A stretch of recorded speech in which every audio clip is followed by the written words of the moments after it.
ఉమ్మడి వరంగల్ జిల్లా వ్యాప్తంగా పలు ప్రాంతాల్లో భూప్రకంపనలు సంభవించాయి. హన్మకొండ, కాజీపేట, మహబూబాబాద్, ఏటూరు నాగారం, దేవన్నపేట, ములుగు, ఎనుమాముల మార్కెట్, వరంగల్, మన అగ్రిటెక్ ఆవరణలో భూప్రకంపనల దృశ్యాలు సీసీ కెమెరాల్లో రికార్డయ్యాయి. పలు ప్రాంతాల్లో భూప్రకంపనతో ప్రజలు భయాందోళన వ్యక్తం చేశారు. ఇళ్ల నుంచి జనం బయటకు పరుగులు తీశారు.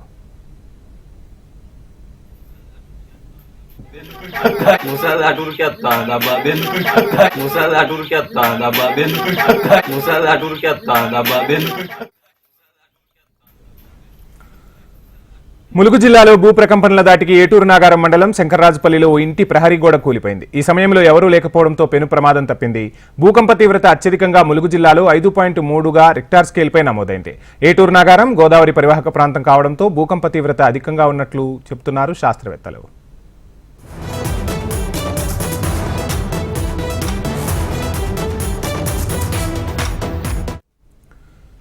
ఇక ములుగు జిల్లా కేంద్రానికి 55 కిలోమీటర్ల దూరంలో ఈశాన్యం వైపు గోదావరి నది వద్ద భూకంపం సంభవించినట్లు గుర్తించారు. ఇక్కడ భూకంపం సంభవించిన సమయంలోనే ప్రపంచవ్యాప్తంగా 2 దేశాల్లో భూకంపాలు సంభవిస్తాయని Kakatiya university geologist professor Mallikarjuna Reddy తెలిపారు. భూకంప తీవ్రత మాత్రం ములుగు జిల్లా ఏటూరు నాగారంలోని భూకంప కేంద్రం వద్ద రిక్టార్ స్కేల్పై 5 సెంటీమీటర్లు గుర్తించామంటున్న ప్రొఫెసర్ మల్లికార్జున రెడ్డితో మా కరెస్పాండెంట్ అనిల్ ఫుల్ డీటెయిల్స్. భూకంపం ప్రజలను భయకంపితులు చేసింది. ఉదయం 7:27 అకస్మాత్తుగా వచ్చిన ప్రకంపనలతో ప్రజలందరూ కూడా బొమ్మెలెత్తిపోయారు. ప్రస్తుతం మనతోని భూకంపం ఎందుకు వచ్చింది, అసలు ఎక్కడ ఉంది దీని భూకంప కేంద్రం, మనతో మాట్లాడడానికి కాకతీయ విశ్వవిద్యాలయం జియాలజీ ప్రొఫెసర్ గారు ఉన్నారు, మల్లికార్జున రెడ్డి గారు ఉన్నారు. వాళ్ళని మరి మీరు తెలుసుకుందాం. సార్ చెప్పండి, అసలు ఏం జరిగింది? ఇవాళ మార్నింగ్ 7:30కి మన ప్రాంతంలో మనకు భూకంపం సంభవించింది. ఇది రిక్టర్ స్కేల్పై 5గా నమోదైంది.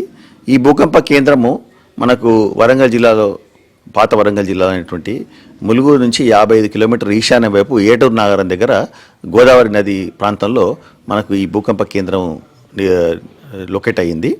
అయితే ఇది 10 కిలోమీటర్ల లోతు నుంచి మనకు సంభవించినటువంటి భూకంపం. గోదావరి లోయ ప్రాంతంలో ఏదైతే మనకు భద్రాచలము, కొత్తగూడెము, ఖమ్మం జిల్లా నుంచి మనకు ఈ వరంగల్ ఈ ప్రాంతంలో భూకంపాలు, ఒక మోస్తరు భూకంపాలు అప్పుడప్పుడు వస్తుంటాయి. అయితే ఇది ముఖ్యంగా మనకు ఈ భూకంపాలు రావడానికి ఇక్కడ భూకంప కేంద్రం ఏదైతే ఉందో ఆ కేంద్ర ప్రాంతంలో ఉన్నటువంటి భ్రంశాలు వలన వస్తుంది. భ్రంశాలు అంటే భూమి లోపల అంటే పగుళ్ళు. ఈ పగుళ్ళ వెంబడి 2 ఖండాలుగా విడిపోతుంది. ఆ 2 ఖండాల మధ్యన ఏమాత్రం స్థానచలనం జరిగినా కానీ అక్కడ నుంచి మనము ఈ యొక్క శక్తి అనేది ఉత్పత్తి అయ్యి ఆ శక్తి భూకంప తరంగాల వల్ల భూమి లోపల వ్యాపించి అది మనకు భూకంపాలను సృష్టిస్తుంది. అయితే ఇక్కడ మనకు ముఖ్యంగా భద్రాచలం ఏరియాలో ఒక 3 భ్రంశాలు ఉన్నాయి. సో ఈ భ్రంశాల వెంబడి ఎప్పుడు స్థానచలనం జరిగినా కానీ మనం భూకంపాలు రావడానికి ఆస్కారం ఉండేది. మనం చరిత్ర చూసినట్టయితే 1969లో భూకంపం వచ్చింది, తర్వాత 2018లో వచ్చింది, మళ్ళీ ఇప్పుడు వచ్చింది. సో ఇది కామన్గా వస్తుంటాయి. అయితే మన భారతదేశం మొత్తం కూడా ముఖ్యంగా భూకంప జోన్స్గా డివైడ్ అయింది. అది జోన్ 2, జోన్ 3, జోన్ 4, జోన్ 5 అని ఉన్నది మనకి. సో మన హైదరాబాద్ ప్రాంతం అంతా కూడా జోన్ 2లోకి వస్తే మనం ఈ భద్రాచలం ఈ ఏరియా అంతా కూడా జోన్ 3లో ఉంది. అయితే జోన్ 3లో ఒక మోడరేట్ ఎర్త్క్వేక్స్ అంటే ఒక మోస్తరుగా మనకు భూకంపాలు ఒక మాదిరిగా భూకంపాలు రావడానికి ఆస్కారం ఉంటుంది. అదే మీరు జోన్ 4, జోన్ 5కి వెళ్తే ఉత్తర భారతదేశంలో అక్కడైతే భూకంపాల తీవ్రత ఎక్కువగా ఉంటుంది. దానివల్ల ఆస్తి నష్టం, ప్రాణ నష్టం సంభవించడానికి ఎక్కువగా ఆస్కారం ఉంది. అదే రకంగా మీరు చూసుకున్నట్టయితే నేపాల్, మనకు ఉత్తర భారతదేశం పైన ఉన్నటువంటి నేపాల్లో ఇదివరకు వచ్చినప్పుడు 2015లో వచ్చిన భూకంపం వల్ల అది 7.9 రిక్టర్ స్కేల్ పైన నమోదైంది. అది అతి తీవ్రమైనది. అంత తీవ్రంగా వచ్చినప్పుడు మనకు ఆస్తి నష్టం, ప్రాణ నష్టం సంభవించడానికి ఎక్కువగా ఆస్కారం ఉంటుంది. కానీ మన ప్రాంతంలో మాత్రం ఒక మోస్తరు మోడరేట్ ఎర్త్క్వేక్సే వస్తాయి కాబట్టి మనం పెద్దగా ఆందోళన చెందాల్సిన అవసరం లేదు. ఈ ఎర్త్క్వేక్స్ అనేది భూమిపైన చాలా మటుకు వస్తుంటాయి. ఇప్పుడు పొద్దున్న నుంచి మనకి ఇప్పటి వరకు మనం మొత్తం భూమి మీద చూసినట్టయితే ఇప్పటికీ 4 ఎర్త్క్వేక్లు ఆల్రెడీ వచ్చేసినాయి. మనకు అలాస్కాలో ఒక ఎర్త్క్వేక్ వచ్చింది, ఒక పోర్టోరికో దేశంలోనే 3 ఎర్త్క్వేక్స్ వచ్చినాయి ఇప్పటికీ. అంటే మన 7:30 నుంచి ఇప్పటి వరకు 4 ఎర్త్క్వేక్స్ అలా రికార్డ్ అయిపోయినాయి. సో ఈ మోడరేట్ అంటే 3.5, 4 వరకు 5 వరకు వచ్చేటువంటి మోడరేట్ ఎర్త్క్వేక్స్ వల్ల మనకు పెద్ద నష్టం. అంటే మన జిల్లాలో ఎక్కడ ఉంది సార్ భూకంప కేంద్రం అనేది? ఎక్కడెక్కడో చూస్తుంటాం సామాన్యంగా, కానీ ఇప్పుడు తొలిసారిగా మనం వరంగల్ జిల్లా ములుగు ప్రాంతంలో, అటవీ ప్రాంతంలో భూకంప కేంద్రం ఉందని చెప్తున్నారు. అది ఎందుకు ఇట్లా ఇది ఇక్కడ రావడం కారణం ఏంటి? అది మనకేందుకంటే నేను ఇంతకుముందు చెప్పినట్టుగా మనకు ఇక్కడ 3 భ్రంశాలున్నాయి, 3 రకాల భ్రంశాలున్నాయి. సో ఈ 3 రకాల భ్రంశాలతోనే మనకు భూకంపాలు అనేవి వస్తుంటాయి. ఇప్పుడు మనకు భద్రాచలం కిన్నెరసాని గోదావరి భ్రంశం అని ఒకటి, తర్వాత గోదావరి వ్యాలీ భ్రంశం అని, తర్వాత కొల్లేరు భ్రంశం అని ఇలా 3 రకాల భ్రంశాలు మనకు ఇక్కడ ఉన్నాయి.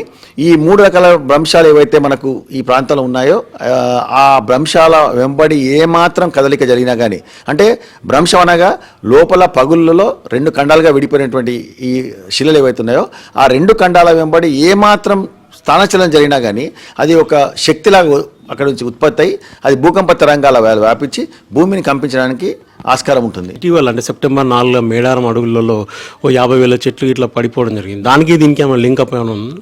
అసలు అంతకుముందు మనము మేడారం దగ్గర జరిగినటువంటి ఈ ఏదైతే నష్టం ఉందో చెట్లు పడిపోవడం, కొన్ని 50,000 చెట్లు పైన పడిపోవడం జరిగింది. ఇది పూర్తిగా గాలికి దానికి సంబంధించినటువంటి అది. తర్వాత ఇప్పుడు ఉన్నటువంటి ఇది భూమి లోపల జరిగినటువంటి పరిణామం వల్ల వచ్చినటువంటిది. దీనికి దానికి ఎలాంటి రిలేషన్ లేదు, సంబంధం లేదు. ఇప్పుడు భూకంపము మనకు 5 రిక్టర్ స్కేల్ పై అంటే కొలుస్తారు, రిక్టర్ స్కేల్ పై కొలుస్తారు. దీనిలో 5 మ్యాగ్నిట్యూడ్ వచ్చింది. సో 5 తీవ్రతగా నమోదైంది. ఇది ములుగు నుంచి 55 కిలోమీటర్ ఈశాన్య వైపు అంటే మనకు ఏటూరు నాగరం ప్రాంతంలో ఇక్కడ స్టార్ మార్క్లో ఉన్నటువంటి ఈ ప్రాంతంలో మనకు భూకంపం కేంద్రం అనేది నిర్దిష్టమైంది. సో ఇది చూసినట్టయితే మీరు దగ్గరికి వెళ్తే మనం గోదావరి తీర ప్రాంతంలో ఇక్కడ మేడారం ఉంది, ఇక్కడ ములుగు ఉంటుంది. సో ఇది ఏటూరు నాగరం ప్రాంతము, మంగపేట దగ్గర ఉన్నటువంటి ఏటూరు నాగరం ప్రాంతం. ఇంకా మనం క్లోజప్ తీస్తే మీకు ఏటూరు నాగరం వచ్చింది. ఈ ప్రాంతంలో మనకు భూకంపం ఏర్పడ్డది. అంటే ములుగు నుంచి 55 కిలోమీటర్ ఈశాన్య వైపు ఉన్నటువంటి ఈ ప్రాంతంలో భూకంప కేంద్రం ఇక్కడ నుంచి, అంటే ఇక్కడ భూకంపం స్టార్ట్ అయ్యి ఇది దీని లోతు 10 కిలోమీటర్ లోతు నుంచి ఉద్భవించినటువంటి భూకంపం ఇది. ఇక్కడ స్టార్ట్ అయినటువంటి భూకంపం మన తెలుగు రాష్ట్రం అంతా కూడా వ్యాపించి మనకు దాని యొక్క ప్రభావం కనిపించింది. సో ఆ కేంద్ర ప్రాంతంలో ఎక్కువగా ఉంటుంది దాని యొక్క తీవ్రత. దూరం పోయినా కూడా తీవ్రత తగ్గుతూ ఉంటుంది. సో మళ్ళీ వచ్చే అవకాశం ఉంది ట్రిమర్స్?